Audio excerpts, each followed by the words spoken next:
Bienvenidos a Ratuga, un espacio de diálogo con juristas del capítulo occidente del Ilustre Nacional Colegio de Abogados de México.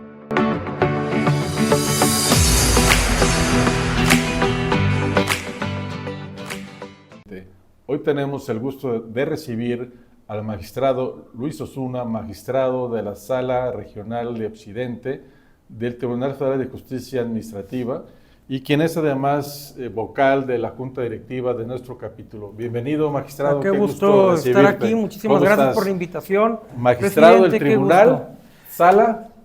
¿De cuál sala? Ahorita en este momento, de la tercera sala de Occidente. Sala. Muy bien, pues qué gusto recibirte, magistrado. ¿Cómo has estado? Sí, qué placer. Muy bien, contento de estar aquí, tener la oportunidad de charlar contigo.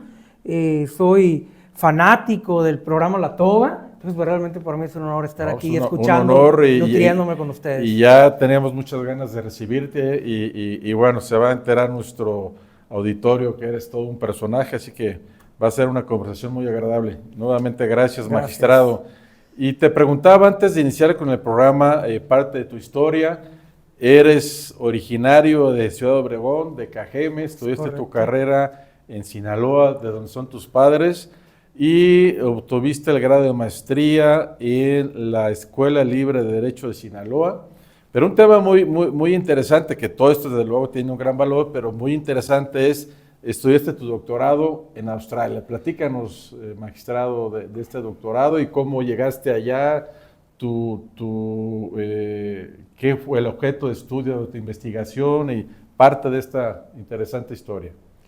Sí, realmente es un tema bien importante para mí hasta el día de hoy y eso es precisamente lo que motivó que llegara yo a Australia a estudiar mi doctorado.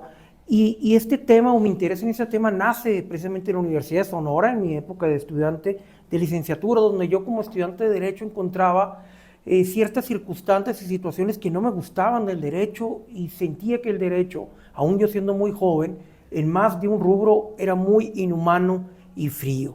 Y en esa búsqueda... ¿Cómo qué?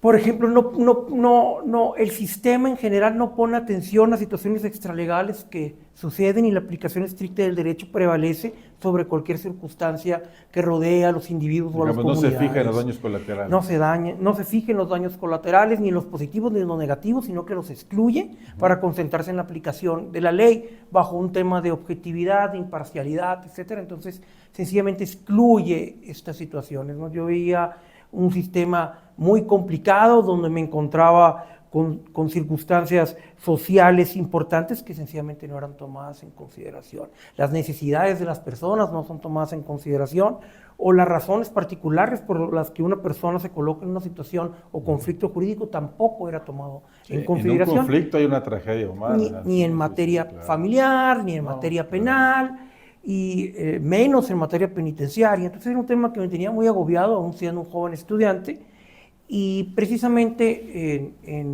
acercándome a varios personajes de la Universidad de Sonora, escuchaba al doctor Pesqueira, que ya traía el tema de mediación, Soto de la Madrid, que también traía ya algunas perspectivas internacionales, pero particularmente la doctora Marta Frías Armenta regresaba de Estados Unidos.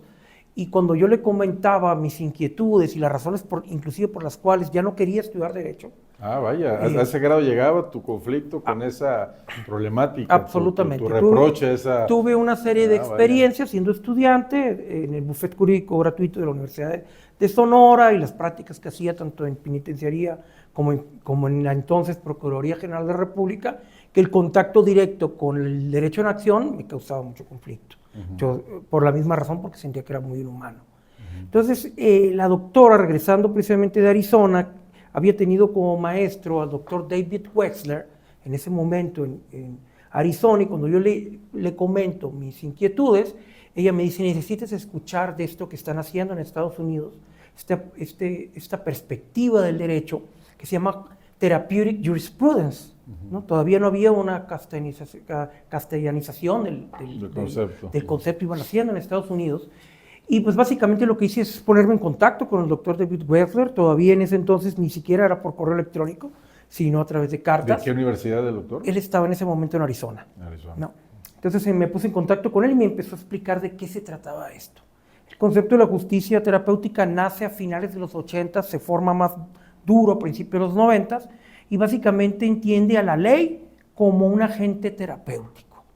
Ahí empiezo a entender y a conocer un poquito más del concepto, y básicamente lo que la justicia terapéutica propone es analizar cómo las leyes, los procedimientos y las prácticas jurídicas causan consecuencias positivas o negativas, es decir, terapéuticas o antiterapéuticas, y consecuencias psicológicas muy profundas en el bienestar emocional de las personas y las comunidades.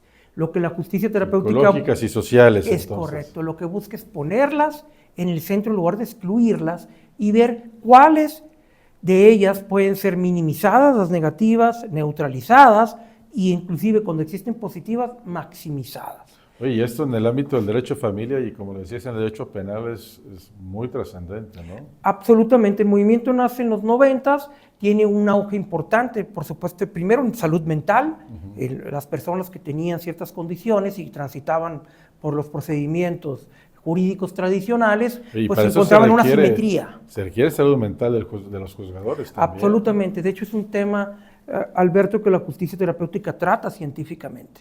No existen estudios cualitativos muy serios que muestran precisamente las condiciones de los juzgadores, de los operadores jurídicos, de los propios abogados. Justicia terapéutica empieza a ocuparse de esos temas y lo que está buscando es, a cierta medida, pues, un derecho más humano, una justicia más incluyente, y se sirve de elementos que nosotros ya conocemos, ¿no? Como, por ejemplo, los protocolos de actuación, el lenguaje claro, medios alternativos de solución de conflictos que ya se empiezan a ocupar de las necesidades de las partes, más que la distribución del derecho. Nos olvidamos de ser meros administradores de la ley para procurar sanar una relación que puede existir entre dos personas, en una familia, que puede existir entre el Estado y sus ciudadanos. Entonces esto va mucho más allá de una visión positivista del derecho. Absolutamente. El concepto de justicia terapéutica busca ocuparse de esas situaciones extralegales que normalmente excluimos, busca tomarlas en consideración y ver cómo podemos precisamente mejorar estas relaciones, ¿no? Eso, muy importante decirlo, no es una visión paternalista que busque hacer un lado los principios del derecho, las finalidades de la ley. Busca identificarlo y a través de la interpretación y de la ejecución busca adecuarlo. Pero es cierto, ahorita pensando lo que tú dices, un imputado que es declarado culpable y que se le impone una pena privativa de libertad, parece que ya acaba la función jurisdiccional y el entorno y la familia y los hijos y la esposa y los padres de esa persona declarada culpable, y qué va a pasar con ellos. Es decir, pues debe haber un tema también de acompañamiento, porque esto se vuelve una auténtica tragedia, judicialmente con razón, hacia el culpable, pero no hacia la familia. Y algo habrá que hacer con ellos. Totalmente, Alberto, tú pareces ya experto en materia de justicia terapéutica. Te comento que de hecho el auge más importante que ha tenido, el terreno más fértil que ha encontrado la justicia terapéutica, ha sido precisamente en crear programas, ¿no? Como alternativas al encarcelamiento de personas que han cometido delitos bajo la influencia de sustancias psicotrópicas. Lo que está buscando es, en ese tipo de programas que son voluntarios, es buscar una sanación integral a través de la multidisciplina, que es algo que seguramente ya estás intuyendo. No es un tema jurídico exclusivamente, sino es un tema multidisciplinario donde sociólogos, criminólogos, psicólogos, trabajadores sociales, por supuesto hacedores de política legal, pues buscan este tipo de programas, ¿no? Los tribunales llamados de cortes de drogas o tribunales de adicciones, TTAs, han tenido éxito en bastantes lugares del mundo, y todos ellos bañados de salud pública, sí. Bañados de la justicia terapéutica. Claro. OEA, CICAT ha estado desde Washington ayudando mucho en esos programas. Yo soy capacitador de capacitadores por parte de ellos en OEA. En Iberoamérica ya hay bastantes programas también, no solo es un tema anglosajón. ¿Cómo estamos? En México, lo primero que podría decir es que el primer juez, un gran amigo mío, lo saludo, Demetrio Cadena, de Nuevo León, él fue el primero en Iberoamérica en traer los principios de la justicia terapéutica a los tribunales de adicciones. Ahí tuvimos los primeros casos, ahorita tenemos operando en más de 6 estados, tenemos en Estado de México, Durango, Chihuahua, Nuevo León, Morelos, hay avances en Chiapas, Yucatán, Baja California Sur. Se está trabajando muy fuertemente, todo esto bañado en el tema de la justicia terapéutica. Lo que nos preocupa un poco a los seguidores de la justicia terapéutica, a los que luchamos por que se dé a conocer, es que es tan fuerte lo que está sucediendo en tratamientos de adicciones que a veces se confunden y se cree que la justicia terapéutica solo es para eso. Justicia terapéutica, terapia, personas con problemas de adicciones, eso es, ¿no? Pero realmente es solo un pequeño mundo. La justicia terapéutica aplica para todas las ramas del derecho. ¿Por qué? Porque parte de la idea que todo el derecho en acción, leyes, procedimientos y prácticas legales, produce esas consecuencias positivas o negativas en las personas y comunidades.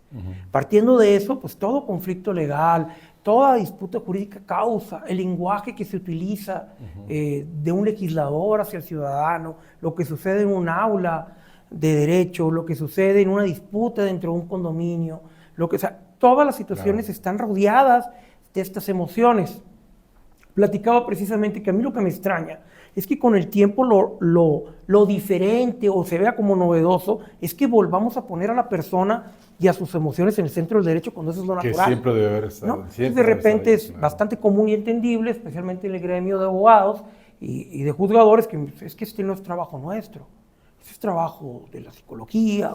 Nosotros lo que nos corresponde es aplicar la ley. Oye, magistrado, por eso es increíble que antes de la oralidad los jueces juzgaran sin haber visto ni siquiera a la persona que está resolviendo su situación jurídica, ya sea en materia penal, familiar y todavía en lo civil, pero ¿cómo vas a privar a alguien de la libertad sin conocerlo? ¿Cómo le vas a decir si va a tener a sus hijos o no?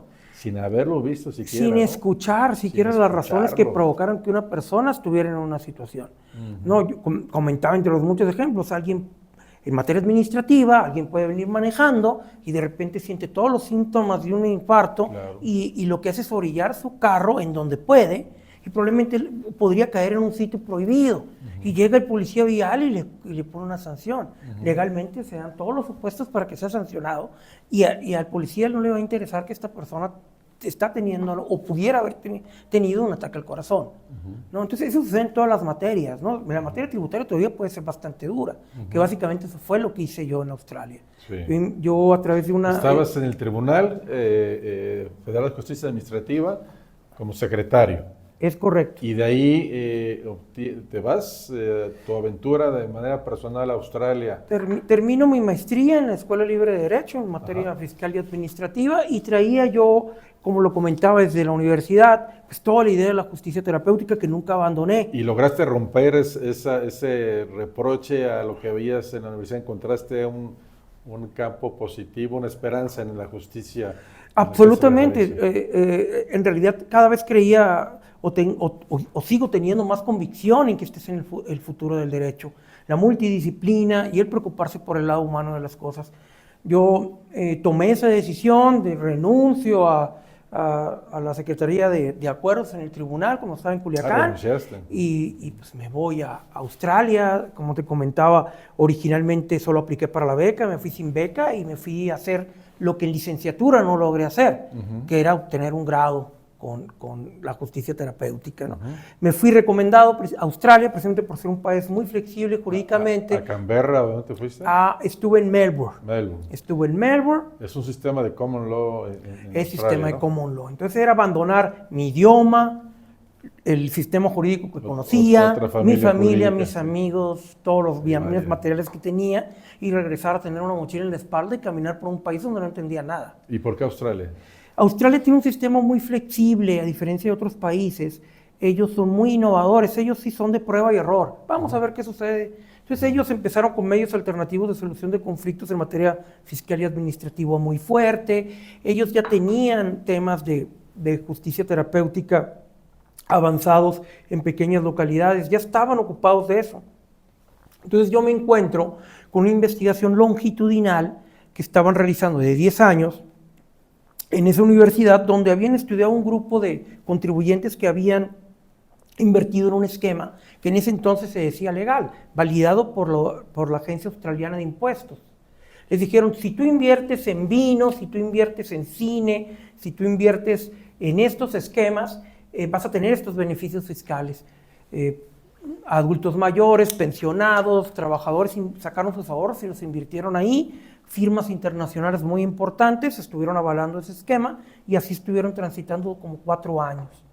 Cambia la administración tributaria, estamos en el primer mundo, cambia y dicen siempre no. Eso que hicieron ustedes es evasión fiscal. Vale. Y el approach que tuvieron fue muy duro, ¿no? Y ellos se defendieron también como pudieron, llegó el tema al Senado. Entonces, más allá de lo jurídico, se dio un conflicto social, ¿no? Y es básicamente donde yo entro. Yo llego, me sumo a esa investigación como estudiante de doctorado. ¿De 20 y tantos años o ya a los 30? Sí, yo tendría ya como 30 años. No, bueno, sí, como 30 y tantos años. Sí. Entonces les comento que me interesa el lado humano de lo que sucedió con esos contribuyentes. Entonces lo que yo voy a investigar es que había suscitado con esos, para solo acceder a la población. Por ese cambio de política. Es correcto, para poder accesar a las personas que habían sido afectadas por estas decisiones del gobierno australiano, pues tuvieron un año aplicando porque allí el sistema de confidencialidad era muy duro. Logré accesar legalmente a ellos de manera voluntaria y realizar... ¿Abiertos los australianos o son fríos como los ingleses en ese...? Yo creo que son mucho más abiertos que los ingleses, ¿no? Depende siempre el tema. Hay temas que no les gusta hablar, temas que sí. Y finalmente realicé una serie de entrevistas en un estudio cualitativo con personas que habían padecido estas decisiones del gobierno australiano y documentamos una serie de situaciones que estaban enfocadas en mostrar ese lado emocional que normalmente nadie ve. Mucho trabajo de campo. Bastante. Y esas personas nos reportaban desde que cambiaron su intención de voto, que pasaron de negocio formal al informal, que modificaron su confianza en el gobierno, en las autoridades, hasta pasar a cosas más emocionales como por la culpa de la hacienda australiana y su decisión, yo me divorcié, abandonó el país mi papá, estoy medicado con depresión, ansiedad. Eso fue fuertísimo. Había mucho tema de alcoholismo y depresión en este grupo de personas. Y ellos decían abiertamente que la razón era a partir del trato que habían recibido públicamente por la hacienda australiana. Hubo una persona que decía que el suicidio que se había cometido de su pareja tenía como motivo principal ese tratamiento. Lo que yo buscaba ahí, más allá de lo legal, era mostrar que todas estas situaciones que rodean una decisión, en este caso de política fiscal o de recaudación, no son tomadas en consideración, pero tampoco es lo que quiere el gobierno. El gobierno no está buscando generar divorcios y menos que le afecten el voto, tampoco quiere que la gente esté depresiva, pero sin embargo existe eso. Entonces, ¿qué es lo que propone la justicia terapéutica? Es, de nueva cuenta, tomar en cuenta estos factores para buscar mejores decisiones. ¿No? Hay algo que yo he denominado en lo académico pensamiento jurídico terapéutico. El pensamiento jurídico terapéutico básicamente es un operador jurídico que se encuentra debidamente capacitado y puede consumir o consumió suficiente información científica proveniente de las ciencias de la conducta que le permite tomar mejores decisiones. Decisiones no solo jurídicas.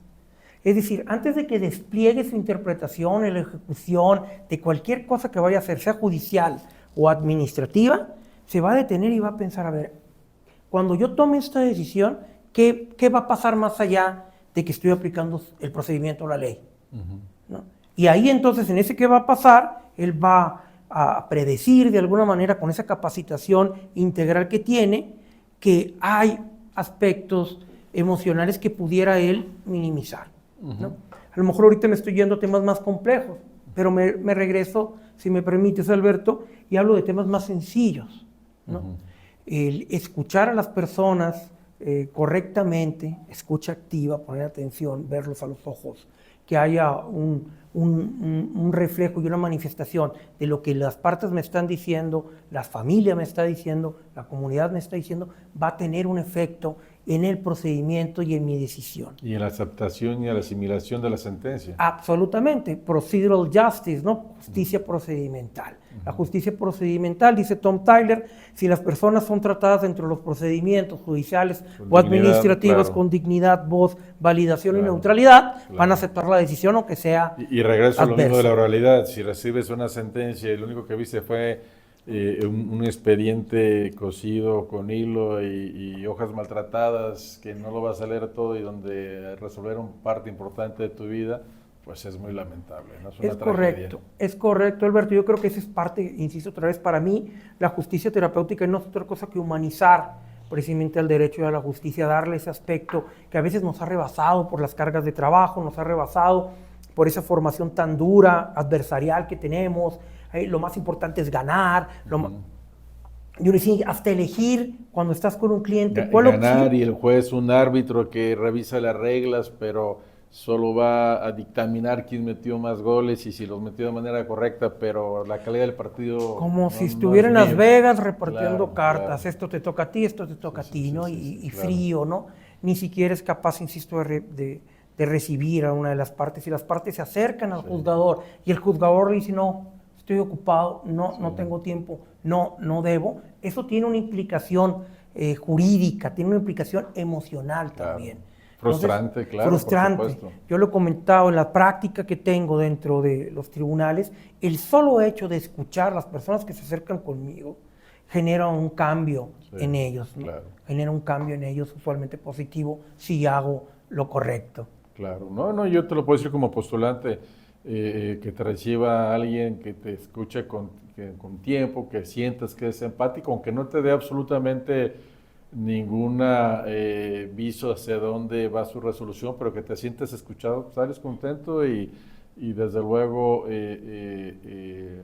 apreciando que hiciste tu mejor esfuerzo y que la otra parte fueron empáticos y bueno, habrá que esperar el resultado, pero cuando por el contrario es puerta cerrada, pues no es justicia de calidad. Entonces, si todos los actores del derecho empezamos a cambiar nuestra mentalidad, involucrar, vamos a encontrar muchas situaciones donde podemos mejorar las prácticas legales, ¿no? Sí. Ahorita me viene a la mente un programa que se está haciendo desde España, donde está la Asociación Iberoamericana de Justicia Terapéutica, que tengo el honor de ser el vicepresidente, donde se maneja un programa que se llama Ruptura de Pareja y no de Familia.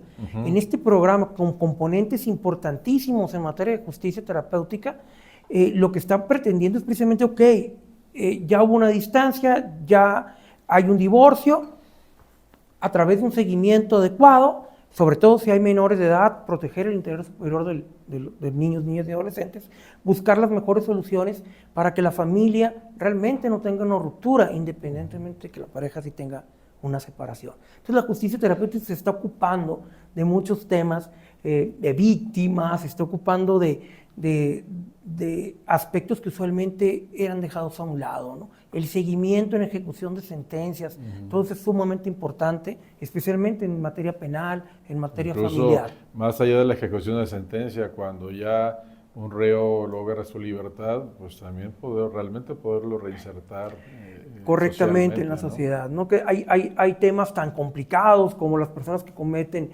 delitos que tienen un aspecto o elemento sexual.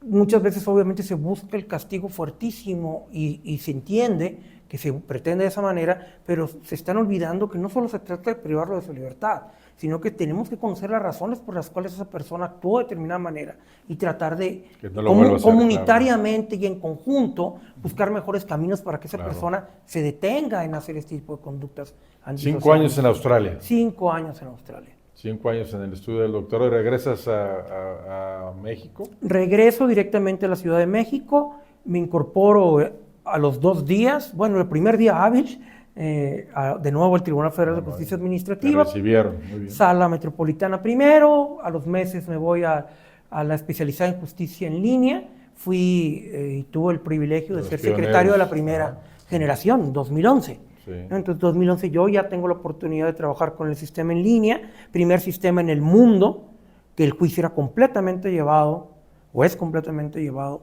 sin papel, 24 horas, 365 días al año, puedes entrar a ver tu expediente, pues con muchas virtudes, también con algunas complejidades. Entonces, tuve esa gran oportunidad. Después pasó a Junta de Gobierno y Administración, que es como el Consejo de la Judicatura, lo que me permitió recorrer el país, conociendo salas, sus problemáticas, y qué es lo que básicamente acontecía en el tribunal en el día a día, entiendes al tribunal desde las entrañas. Y en 2015 tuve la fortuna de ser considerado para ser magistrado. Y el tribunal, ahora que hablamos del Tribunal Federal de Justicia Administrativa, con mucho reconocimiento por los abogados litigantes en materia tributaria, mucha confianza hacia el tribunal. Sí, la verdad es que sí es un privilegio formar parte del Tribunal Federal de Justicia Administrativa. Realmente es un tribunal muy preocupado en su quehacer, con gente altamente comprometida y muy trabajadora. Sí, He tenido la fortuna de estar en muchas jurisdicciones, entonces sí puedo constatar que el trabajo es arduo y muy completo. Oye, magistrado, platícanos de Osuna Law. Por ahí te veo en las redes con tus libros y siempre recibiendo con mucho agrado novedades literarias. Platícanos de tu afición por la lectura, tanto del derecho y si la tienes también otro tipo de lectura. Sí, la verdad es que pues, siempre he sido un curioso del derecho, entonces hay muchos temas que me llaman la atención. Yo creo que la especialización es sumamente importante, pero la especialización no te debería llevar a ser una persona de monotema, ¿no? Entonces yo creo que como los antiguos griegos deberíamos de estar formados todos los abogados en el conocimiento general y preocupados por todo el que hace. Entonces fui bastante curioso en eso. Y con la formación filosófica también. Absolutamente, ¿no? Que de hecho yo creo que sería mi segunda lectura después del derecho.